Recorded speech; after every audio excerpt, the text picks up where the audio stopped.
And today we're making drop scones, which are also known as Scotch pancakes. Plain flour and a teaspoon of baking powder or 100 grams of self-raising flour.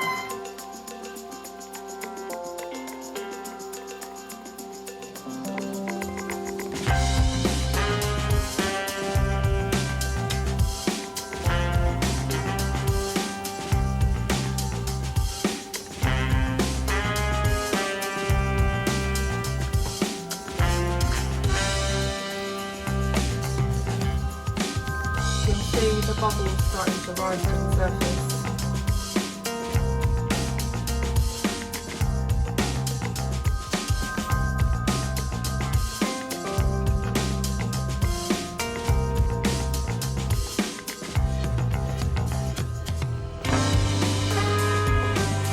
Okay, when you've got lots of bubbles, you can just gently move it a little bit.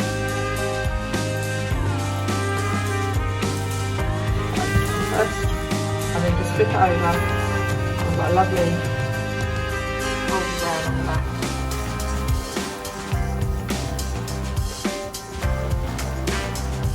And then it's literally just a couple of minutes more. And have a quick peek at the other side. That's looking perfect. And we'll just pop them out onto the plate.